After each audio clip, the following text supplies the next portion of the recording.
अस्सलाम वालेकुम नाजरीन ग्रामी, भारत ने खुद को ईरान से दूर करना शुरू कर दिया। वो कैसे? भारत ने कहा कि वो अपना खाम तेल की जरूरियात ईरान की बजाय अब दूसरे मुमालिक के जरिए पूरा करेगा। नाजरीन ग्रामी, मीडिया रिपोर्ट्स के मुताबिक नई दिल्ली हुकूमत खाम तेल की जरूरियात अब दीगर पार्टनर मुमालिक से खरीदेगा और इस तरह भारत अपने तेल की जरूरियात को पूरा करेगा। भारत अपने तवानाई और इक्तिसादी मफादात के तहत तहफ़्फ़ुज़ को यकीनी बनाने के लिए तलाश करता रहेगा। भारत ने इस साल मार्च में खत्म होने वाली गुज़श्ता माली साल में तकरीबन 24 मिलियन टन खाम तेल ईरान से खरीदा था। नाज़रीन ग्रामी, इमरान खान ने एतवार वाले दिन ईरान का दौरा किया। ईरान को बताया कि आपकी सरजमीन इस्तेमाल करते हुए पाकिस्तानियों को टारगेट करती है। इमरान खान ने ISI की रिपोर्ट लेकर ईरान के डिफेंस मिनिस्टर के साथ शेयर की और बताया कि फलां ग्रुप्स फलां जगहों से पैसे लेकर फलां जगहों से वसाइल लेकर पाकिस्तान में कार्रवाई करते हैं। नाज़रीन ग्रामी,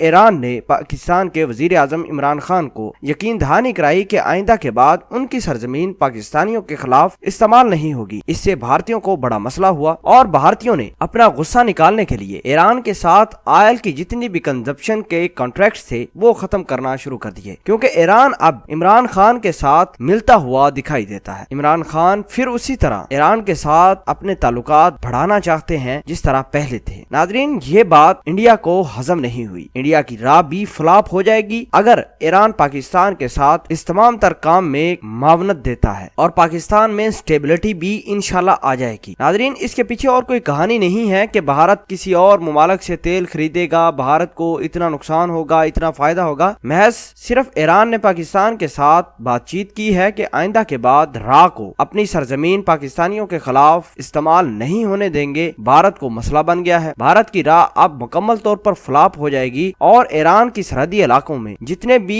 ग्रुप्स काम करते हैं उनको निशाना भी बनाया जाएगा, उनके खिलाफ कार्रवाइयां भी की जाएंगी। नाज़रीन ग्रामी, पाकिस्तान की स्टेबिलिटी और इस खित्ते की स्टेबिलिटी एक बराबर है और ईरान अब पाकिस्तान की तरफ बढ़ता हुआ दिखाई देता है। भारत को ये मसला बन चुका है कि अगर ईरान ने उसका हाथ छोड़ दिया तो राह अपनी कार्रवाइयां पाकिस्तान में करेगा कैसे। बहरहाल अल्लाह का करना ही होता है ये सब कुछ और भारत को आखिर ये दिन देखना ही पड़ेगा और भारत को इंशाल्लाह ईरान अपनी सरजमीन से निकाल फेंकेगा और रात जितनी भी कार्रवाइयां ईरान की सरजमीन इस्तेमाल करते हुए करती है वो भी इंशाल्लाह खत्म हो जाएंगी। हमें अपने वजीर आजम इमरान खान के इस काविश पर वजीर आजम और उनकी टीम को खराज तहसीन पेश करते हैं और अपनी एजेंसीज को खराज तहसीन पेश करते हैं जिन्होंने एक ऑथेंटिक रिपोर्ट बनाकर वजीर आजम इमरान खान को दी और जो उन्होंने जाकर ईरान में प्रेजेंट की और उनके आला हुकाम के सामने रखी। उम्मीद करते हैं कि ईरान भी अब पाकिस्तान की मावनत करेगा और राह को अपनी सरजमीन पाकिस्तानियों के खिलाफ इस्तेमाल नहीं करने देगा। आमीन।